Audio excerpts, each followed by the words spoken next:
and I was born and raised here in Austin, Texas. And tonight I'm going to talk to y'all about how I ended up racing on a Russian military base on the same day that Russia invaded Ukraine and their war officially began. But before I get more into that, let me first tell y'all about the sport that I was there competing in. It's a sport called ice cross.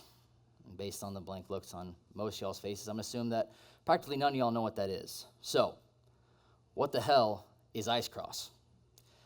Ice cross is a downhill ice skate racing sport. That didn't get y'all anywhere. So, imagine dirt biking, but instead of a dirt bike, you're doing motocross, right? Instead of a dirt bike, you're wearing hockey gear, you have ice skates on, and you're racing down a frozen track made of ice with jumps and turns and speeds over 40 miles an hour. And you're going against 3 other guys that are trying to rip your head off. It's the most insane sport that you've never heard of.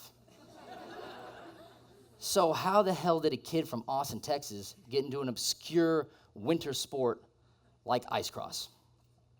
Well, from a very, very young age, I was infatuated with ice skating. I would go with my family to North Cross Mall, and in the middle of this mall, there was an ice rink, and I would just be standing at the glass watching all the people skate around. Figure skating would come on the TV during the Olympics. I'd be glued to the television. I'd be spinning and twirling in my living room. And somewhere along the way, my dad was like, we should probably take this kid to a hockey game before he becomes a figure skater. Not that there's anything wrong with male figure skating. As a matter of fact, I became one. No, I'm kidding, I didn't become one. My dad took me to a hockey game, and I started playing hockey at the age of 4. I played all the way through juniors and college, and on every team I played on, I was always the fastest skater. I wasn't always the best with the stick and the puck, but I was always the fastest. So the first time I saw ice cross on TV, I was like, hang on a second. No stick, no puck, all speed? I am going to be fucking awesome at this sport. So I signed up and I went to my first race, and it turns out I was not awesome at this sport. I was crashing and falling all over the place, but the first time I sailed 20 feet through the air on ice skates, I was addicted. So I came back, I trained, I prepared, and I went to my second race, and that one I did a lot better. I ended up taking 3rd place, and that podium finish, champagne showers with all the boys, that podium finish ended up qualifying me for my first professional race, which was in Fenway Park. That's right, the baseball stadium. Red Bull, which was the primary sponsor of the sport at the time, built a multi-million-dollar track in the middle of the iconic baseball stadium. It was one of the most glorious things I'd ever seen. So I get there, friends and family are there, 20,000 fans in the stands, my name and face up on a giant jumbotron. It's one of the coolest experiences of my life. This was the peak for the sport of ice cross, the absolute pinnacle. And this was in 2019. Next year, everybody knows what happened. COVID came in, killed the sport as it did most sports. And 2021, there was no ice cross season at all. It left us feeling like, is it ever going to come back? What's going to happen in this sport? We were a little bit lost, to be honest. Well, 2022, the sport came back, but it was a shell of itself. Red Bull was no longer the title sponsor, but they were going to do one more race. And that race was in Russia.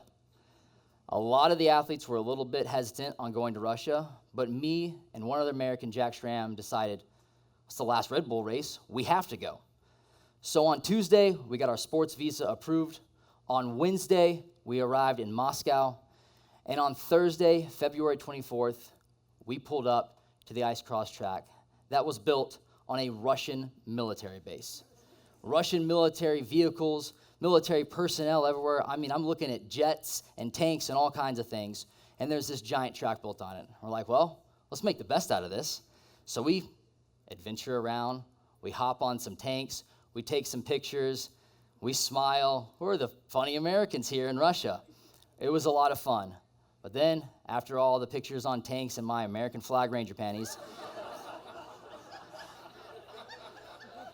it was time to get on the ice cross track and actually do some practice. So we get on the track, and we're practicing, We finish up, we go into the locker room, and I'm a popular guy. This is probably the most missed calls, texts, and DMs I think I've ever had. Are you actually in Russia? What the hell are you doing there? You're an idiot. You need to get out. And I have no idea what's going on. Come to find out, Russia has invaded Ukraine in one of the largest scale attacks ever on a European country, and the biggest war in Europe since World War II has officially begun, while we're on a Russian military base. Uh-oh. So we're scrambling. We're trying to figure out what the hell to do. All American companies pull out of Russia. Our flights get canceled. Everyone's scrambling. Luckily, we get flights out. We're like, well, we're here. We're here till Sunday morning. 2 more days. Let's make the best of it. So we decided to go down the track holding the American flag, because what else would you do if you're on a Russian military base and you're an American? See the judgment from y'all's eyes? I tied it around my neck like I'm Superman meets Captain America. Somehow, they don't arrest us. We do the race. We survive Russia. We fly out, and we get the hell out of that country. We survived, but will the sport survive? What happens to ice cross now? Well, me and my best friend DJ decide we're going to do something about this to bring some more awareness, and we make a documentary film called Ice Cross: Life on the Edge. We have never made a film before, but we make a really good deck. We get another production company to come in with us. We get investors, and we make an 1.5-hour long feature-length film. It gets accepted into Mammoth Film Festival. We win 2 awards for Best Documentary Feature and Best Sports Documentary. And now, hopefully, we can get this film out there. It'll be released next year early, and ice cross will become the most insane sport that you have heard of. Thank you.